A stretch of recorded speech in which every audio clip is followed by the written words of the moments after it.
Welcome to Two Therapists Talking.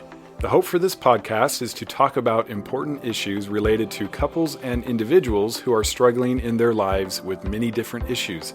I'm David Thompson, a marriage and family therapist. And I'm Sherie Christensen, marriage and family therapist. Please join us as we explore these issues together, and we hope you will learn and be enlightened along the way.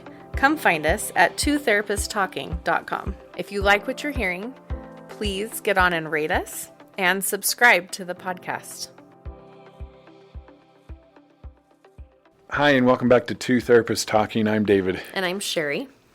And we have been doing a lot of episodes. I'm looking back through all of the different subjects because we want to make these episodes really meaningful to our listeners. And something I'm seeing a lot that we have not done an episode on before is anxiety. Right. And this is, I think, more and more everybody that is coming into my office, no matter what they're coming in for, some level of anxiety management is necessary or helpful. Yeah. And so we want to do some episodes on anxiety management techniques. Yay. And I can't promise you how many this will end up being because it's so important, and I would honestly love to have a reference for a lot of this information. You know, listen to the podcast. These episodes will be helpful. So I'm not going to be too surprised if it ends up being, maybe several. 3 or 4. Yeah. So There's a lot of information out there, and it's a big topic that affects, like you're saying, a lot of people. So there's a lot of research and everything that's out there and a lot of techniques. yes. So anxiety. What is it? What does it mean? And how do we start to help ourselves when we have anxiety? Right. So kind of an easy way to think about anxiety, I've found, is anytime you don't feel safe. Basically, at the core of having anxiety is not feeling safe, either in a situation or in a relationship, or maybe just in life overall. Sometimes you just have kind of a pervasive, chronic sense of I'm not safe. And it doesn't really depend on the situation so much. It's just maybe been there for as long as you can remember. Kind of in the background, just always there. A lot like we might say depression can be there in the background. Yep. And when something happens, it certainly can be triggered and be much stronger. Right. If it's associated to something that your body feels generally unsafe around. Yep. Yeah, for sure. But then sometimes it's just, again, sort of this generalized space where, and especially if it gets worse over time, then you're having these experiences where you're generally feeling unsafe about everything. Everything, yep. Yeah. So And there's different kinds of anxiety, for sure. Definitely. And anxiety, this isn't to say that all anxiety is bad. You know, anxiety has a role. It prepares us for things too. Yeah, if we want to look at parts work, right? It's a part of us that is trying to do something useful for us, and in some cases, and in actually generally, there is something good there. We just need to look at, is it doing its job and doing the job that it's hoping to do in the most useful way for you? Right. It's kind of a weird concept that your body, in an attempt to help you, can sometimes hurt you. Right. And we've talked a lot about addiction on this podcast, and so this is probably Even a familiar... trauma. Yeah. Even trauma that happens, where you're getting triggered at a higher level than what's actually happening in the situation because of that protective space that your body is trying to do for you. And makes sense in a lot of scenarios, like, for example, a recent discovery of a partner's infidelity. Your body's going to be really triggered and feel a lot less safe than before. Yep. So anxiety management. Yeah, so as we're looking at that concept of that, this is something that's probably helpful to let you know your body's trying to tell you, hey, this situation or this person or whatever's going on, you may not feel safe. Then just like David is saying, there's going to be times when that is not actually true, right?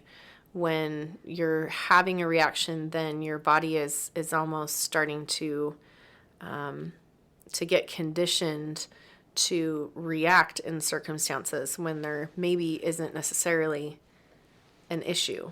Right. There isn't something that needs to be protected from. So Right. then we have to look at, okay, so how can we manage that anxiety, or what can we look at to help when those situations arise?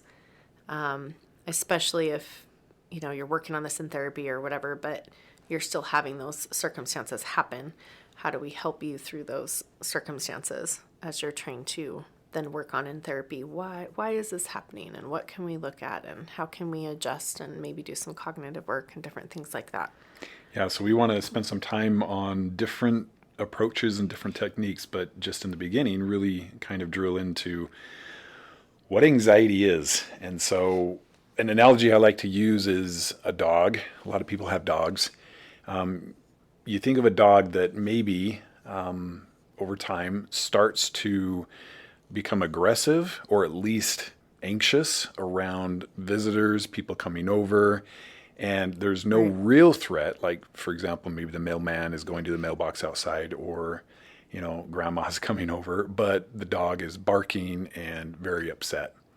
So no doubt the dog is thinking, I'm helping in some way. Maybe I'm protecting you. I'm doing my job. This is my territory. Yes. But the dog is having a very strong reaction to scenarios that aren't actually dangerous or don't pose a threat. Yes. And that's if the core of anxiety is a feeling of not safe, then your body can get stuck in a place of nothing is safe, even when the threat is gone. And that's probably going to take some focused effort with your body, but also with your thinking to more or less create safety again for your brain. You could say for your brain, for your emotions, for just your life. We're trying to create safety in situations where, for whatever reason, the body hasn't been feeling safe. Right. So, think of like trying to take the body out of a stress response cycle. That's what this is. Yes. Kind of like, hey, body, it's okay. It's okay. I know you feel this way, and you're not in trouble that you feel this way. It's just not working if I feel this way all the time when there's actual safety around me and I still don't feel safe. Right. And then it makes it actually more difficult for you to recognize and notice situations where you aren't safe Right. because you're so heightened all of the time. Right. And Yeah. we've talked a lot about what does that do to the body Yes. if we're heightened all the time. And let's say Yes. our cortisol is producing at high levels. What happens? There's a lot of things that happen, right? Because your cortisol levels, your adrenals produce those, but your adrenals also produce a ton of the hormones that your body uses, like your thyroid. It produces some of the hormones that are used in your digestive tract. It helps to work on some of the chemicals in your brain. Which makes sense. I'm just Yep. jumping in. Yep, Digestive totally tract. do. How many people who struggle with anxiety have IBS Yep. and other issues? Absolutely. Yeah, so you'll see digestive issues. You'll start to see thyroid issues. You'll start to see other mental health issues like depression and things Yeah. like that, because the cortisol or the adrenals also help provide for that. You can put yourself into a space of adrenal fatigue over Yeah. time, which causes all kinds of issues as well for you. It can cause problems with cholesterol levels, with all kinds of stuff. So it just stresses your body out. This doesn't right? sound very good. Yeah. It's not a great place to be long term. So we definitely want to be able to talk about how you can kind of come down from those spaces and create a less stressful environment for yourself. Which you can do, which is the good news. And I know a lot of people come in and it's been sort of a lifelong challenge. Yep. And like a lot of lifelong things, I don't know if there's some sort of panacea or cure-all, one thing that's going to fix everything. However, Right. Everybody's body's different. everybody's body's And different. the type of anxieties are different. Yeah. And this isn't even to mention maybe actually living in a situation or a relationship that isn't safe legitimately. And so your body's reacting normally to just a really unsafe situation or relationship. Yeah. And so that's why, one size does not fit all here. Yeah. You need to be aware of your situation and get the help you need, even just to know if the situation is something that, needs more support, or if you struggle with this your whole life and it's kind of a different approach. But I have seen a lot of success where maybe it's not ever going to be, let's say, completely gone, kind of like addiction, I guess, but you can learn to manage where you feel more in control and your quality of life is a lot better. Yeah. And that's the goal. Yes. And so we're not promising we're going to get rid of anxiety once and for all. Again, anxiety is not a bad thing. It prepares us for things. And if I was never anxious about some things, I wouldn't push myself. I wouldn't perform as well. If I'm giving a presentation or, a talk or something, that anxiety helps me to want to do my very best. And so, Yep. And I think there are people that agree and some people that disagree also with that concept, right? But, we're saying, hey, look, we're not going to poof, yeah, cure all, fix, but these things can help you. I love how you said that, have this higher quality of life. right. And a better quality of life and being able to take it down a couple notches. Yeah. Like, But, I have a lot of clients who feel like it's legitimately a useful gone. thing. Oh, all the way gone. Yeah, it's That's just not the great. way it was before. So That's really great. we're all on a spectrum, right? Uh-huh. Hopefully this is really helpful. I mean, how many different anxiety disorders are there, Yeah. In the DSM? There's so many. Acute and chronic and all And kinds. GAD Yep. and social anxiety and, there's just all these different. Panic attacks, lots of different forms. Yeah. Social phobias. Yep. Mm-hmm. So there's a bunch of different ways that this can affect people. And so, yeah, it's great if we can get it all the way gone, but we're not necessarily saying if you check all of these boxes that it's going Right. to disappear. But No guarantees. certainly it will affect the quality of your life quite a bit. And, I know we're talking about anxiety and people having a lot of anxiety, and those are the people who should be listening and following this. But really, as we're looking at these things that we're going to talk about, a lot of these are just useful tools in general Yes, for everyone, right? exactly. I mean, who Yep. doesn't have stress in their life? Right. Who doesn't have, things that can get overwhelming sometimes or whatever? These tools are extremely helpful, really, for anyone and everyone. I mean, it's really only going to apply if you're a human, you're in relationships, married, children, friends, neighbors. You have a Ever have job. to talk to people. You don't have a job. Right. These are really, really good because you think of just parenting and how often your children may be anxious or afraid or just needing help and support. And these techniques work really well. So, Yep. Use them for yourself. Use them for your family. All the things. So we've got two different kinds of management that we want to talk about. We have a top-down approach and a bottom-up approach. So when we say top-down, what we mean is from the top of your head down, right? So Yeah. these are cognitive approaches that we're going to talk about. thinking, think of like interventions. Top down are thinking interventions, and bottom up refer to your body. And so they're more physical or body Right. interventions. Exactly. And you'll find that, often you hear if you're sad or if you're afraid, just don't be. And that's not like entirely wrong because the way you think significantly impacts the way you feel. But that's Yes. not like a direct route. Often Right. we have to go through the body to get to where our brain actually has more influence. And we'll talk a lot about that. Yes. And so we want to maybe So you make need this. both of these You definitely, options. yes.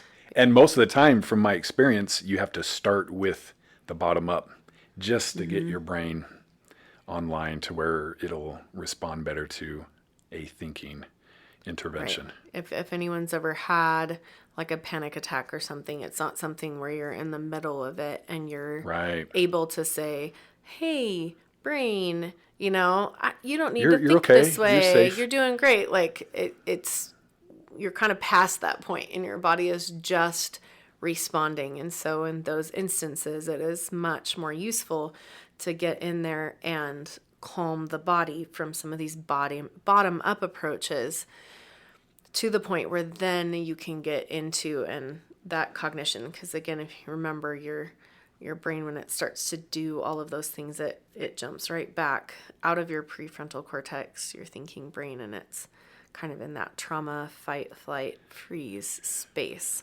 Right. And you think about how many times anxiety will start from your body, and you did not trigger this by a thought you had at all. In fact, you were just doing whatever you were doing, and Right. it originated from your body. Your Yeah. body like forced you to remember something or feel something, and it was kind of outside of your conscious awareness. Yeah. Those In fact, they have especially. research on that when you have like anxiety attacks or a lot of these different things, that your heart actually starts racing, increasing before the cognition happens. They can actually see that. It's like a nanosecond or whatever before.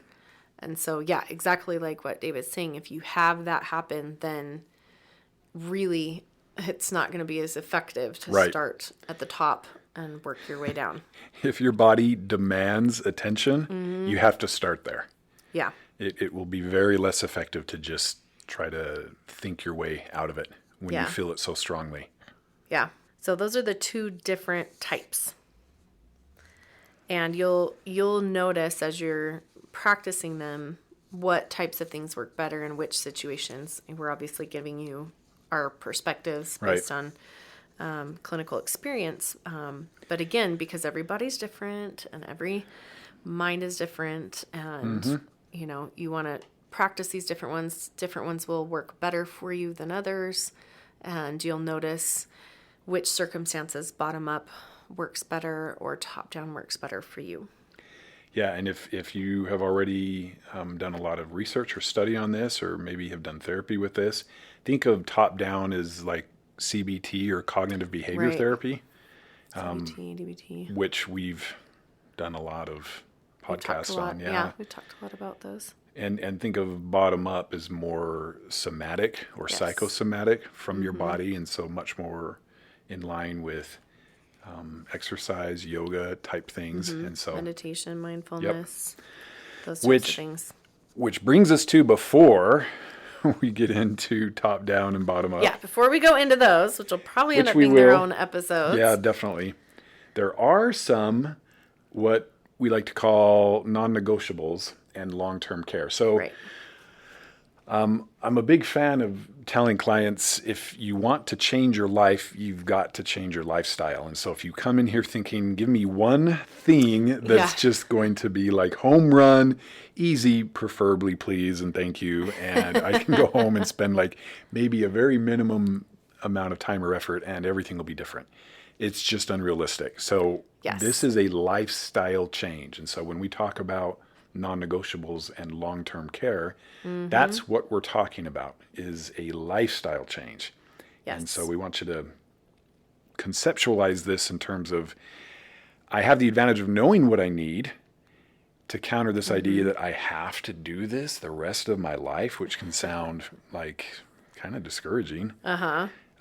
But the advantage is most of us don't know what we need to feel better, or to have the quality of life that we seek, and you do. And that's a Right. good thing. Right. And I think the other thing too is that, and I know we talked about this with things that lifestyle changes that you make around addiction and stuff. All of these things that we're listing, these are not like, these are, I guess the best way to say that is these are healthy living things for everyone and anyone and everyone, right? Right. So as you're looking at these, this is not like, ugh, now I have to do something that's out of the norm or whatever, or Right. terrible or hard and all of that. These are things that, whether or not you have anxiety or stress or all these things in your life, these are just healthy living things Right. that would improve your quality of life regardless. So sometimes that's helpful. We're like, oh, because of anxiety, I have to. Yeah. Because of addiction, I have to. It's like, actually, this is this great opportunity for you now to get to live this way that would actually benefit everyone, Right.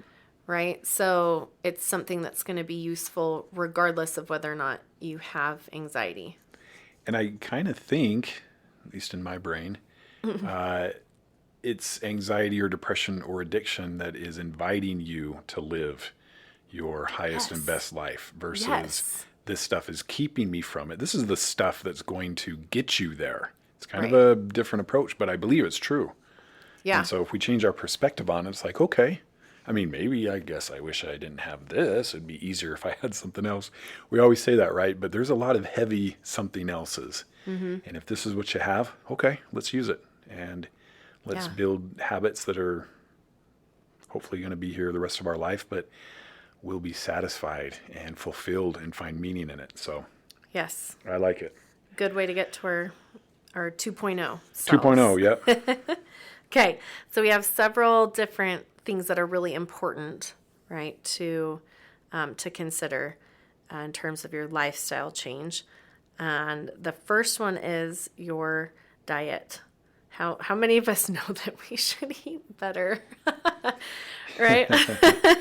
Probably a few of us. Just a couple of us, right? But remember, it's like David says, it's like garbage in, garbage out, right? You want to make sure that you're eating things that are going to feed your brain and your body and give it what it needs to take care of.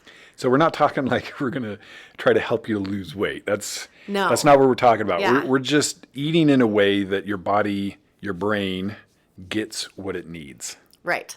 So I heard someone say once, eat things that come from plants, not things that come from a plant.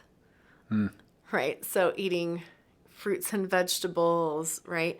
These things have all kinds of nutrients that we don't even know all of them yet, right? We don't know how Right. they're even affecting our bodies. And Right. so we come up with like vitamin A, B, K, and then we We've start got it all sticking figured out. it into all these other things so that hopefully those will be healthy enough for us. Right. But there are so many micronutrients and all the things like that are in real food, right? That are going to just feed our bodies and brains so much. So making Yep. sure you're eating natural foods, fruits, vegetables. You want to eliminate or minimize caffeine. I know this is hard, and in fact, I've had experience where, how a lot of people say that if they are eating really, really like a lot of that green, leafy greens and those vegetables and fruits and stuff like that, like maybe a green smoothie in the morning, that it actually can give them enough energy that they don't Yeah. even need it. Or things like apples. I know it's crazy to grab an apple over like an energy drink. It could sound crazy, but you'd be surprised eating an apple how you feel afterwards. I've Yeah. tried that before, and it does kind of give you some energy. It gives you a boost. So Right. natural. So looking at real food, natural food, and eliminating, we've talked about caffeine, preservatives, sugars, white things, right? White bread. Yeah, for sure.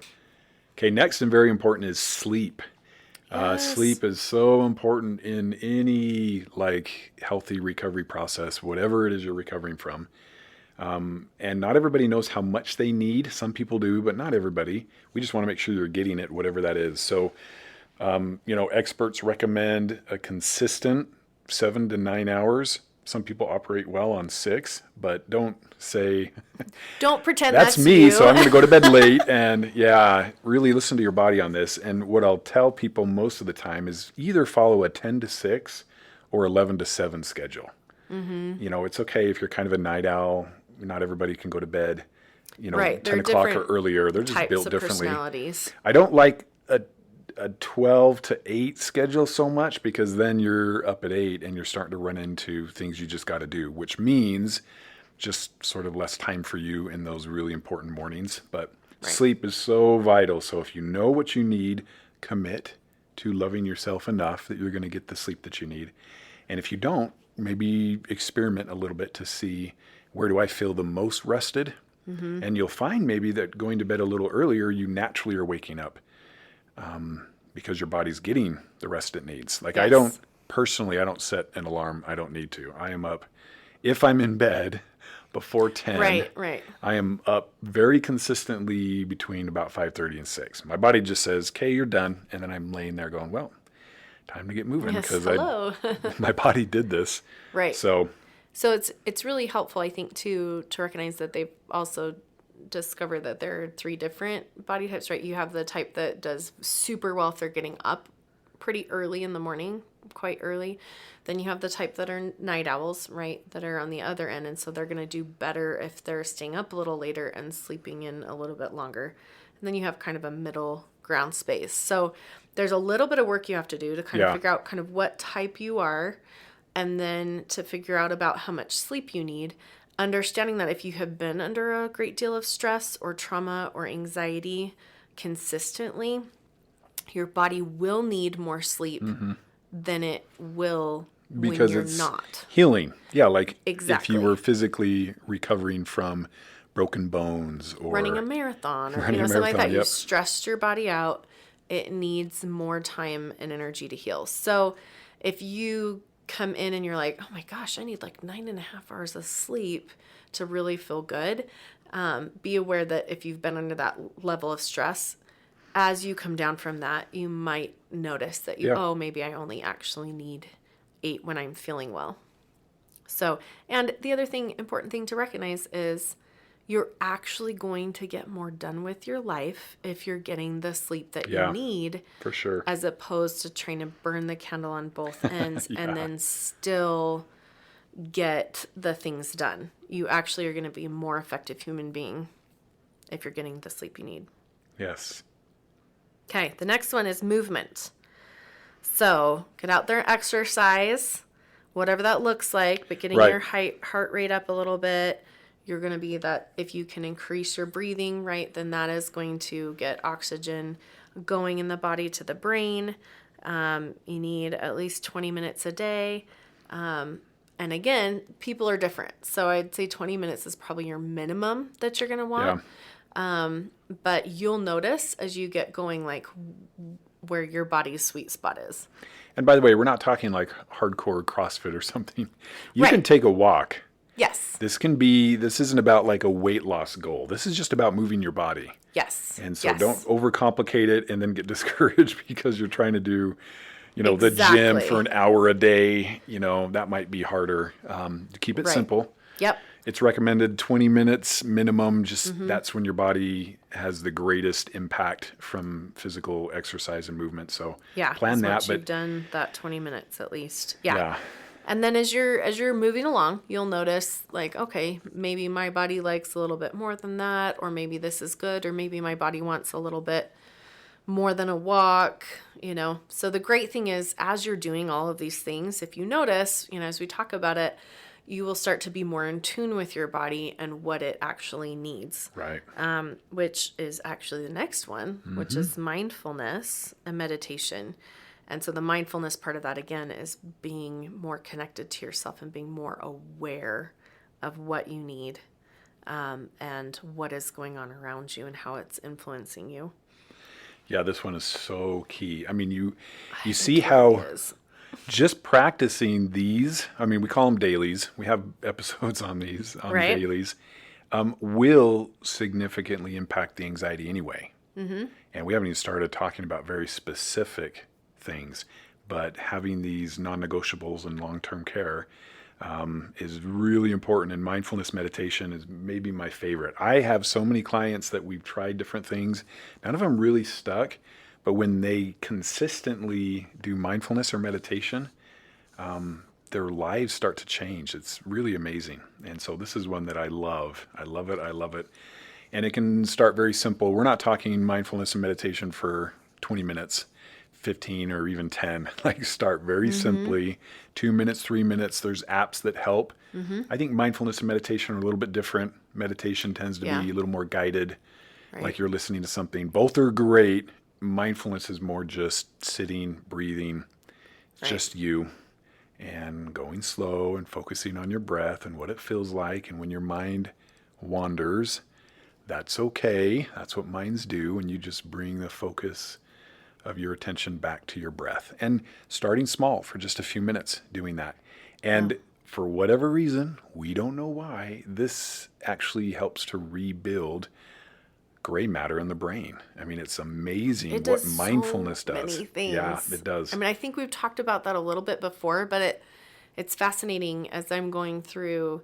I know we've talked about my my accident and things like that, and we're now working on like all of these different systems in my body that have been affected by that. And it's crazy how so many of them, it's like, okay, so if you do mindful breathing, it's going to help your digestive system and it's Right. going to help these muscles to relax, and it's going to help your diaphragm to rebuild and be in its proper place, and it's going to help your concussion symptoms, like it will help your brain to heal. And it's just crazy that it just keeps coming back to that, right? Like we've already known all these things, and now I'm in this space in my life and I'm like, oh my gosh, you got to be kidding me. Like it's everything. It's every system of the body. It helps. Yeah.